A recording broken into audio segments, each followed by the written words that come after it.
काम था, बट कोई पाप के भागीदार आप बन रहे। नहीं, आप उसके थोड़ा हटकर सोचिए कि जब आप हर उपाय करते हैं और मरीज असफलता को प्राप्त होता है, जो आपको अपनी सफलता प्राप्त करनी चाहिए वो वहां नहीं दिखाई देती, तब आप कहाँ हैं?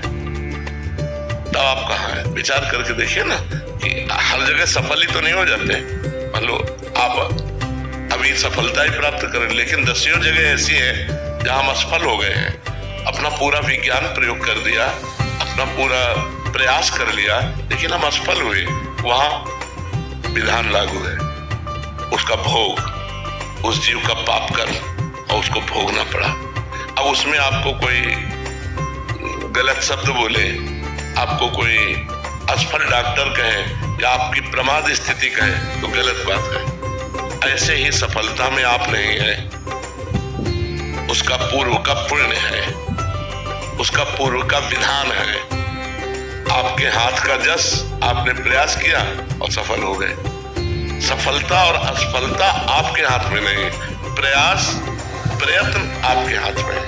सफलता असफलता है कि नहीं, आप विचार करके देखिए कि बहुत ग्रेजुएट डॉक्टर के द्वारा भी केस फेल हो जाता है, ये हाथ में नहीं रहा और वो निकल गया। अब लाख प्रयास किया, निकल गया। इसका मतलब है कि एक डॉक्टर अपना प्रयास कर सकता है, परिणाम नहीं।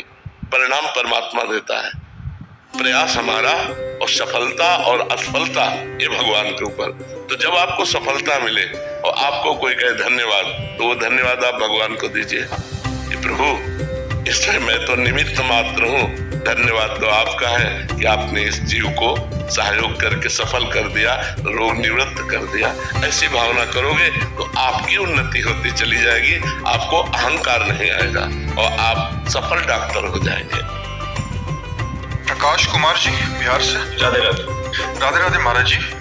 महाराज जी, एक युवा पुत्र का माता पिता एवं उनके स्वयं के लिए क्या कर्तव्य होना चाहिए?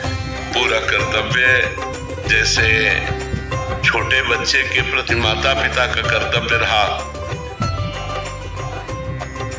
कि तो हर प्रयास करके पूर्ति करने का प्रयास किया, हमें पढ़ाया लिखाया, जवान किया। अब उनका शरीर डाउन हो रहा है, हमारा कर्तव्य बनता है कि वो बिस्तर पे हक देते हैं तो हमें नाराज नहीं होना। अगर वो कोई बात हट करके मांग रहे हैं तो मुझे प्रयास करके उसकी पूर्ति करनी है। अगर हम उनकी सेवा कर रहे हैं और वो हमारी निंदा कर रहे हैं तो हमें बुरा नहीं मानना, हमें सेवा करना ही है। जैसे कई माता पिता ऐसे होते हैं जिनकी बुद्धि विचलित हो जाती है, अब वो रिश्ते नातेदार आते हैं, वो निंदा करते हैं बहू की, माता पिता का। ऐसा नहीं करना चाहिए।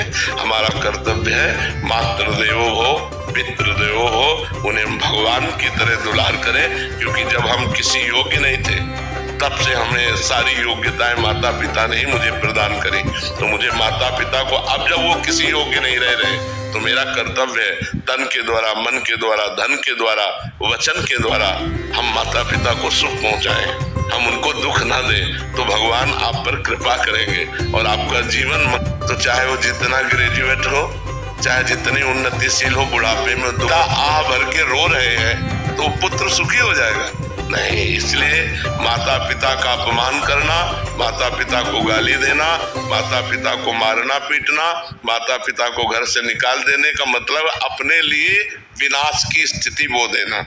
चाहे जितना बुरा व्यवहार करें, वो गाली दें, वो मारे, वो पीटे, वो सब उपद्रव करें, हमें चुपचाप सहना चाहिए और समय पे उनको भोजन देना चाहिए, समय पे औषधि देना चाहिए, समय पे उनके शौच स्नान का सहयोग करना चाहिए। हमें जब तक उनका शरीर है उनकी सेवा करनी ही चाहिए। राघव ठक्कर जी। राधे राधे महाराज जी। राधे राधे महाराज जी।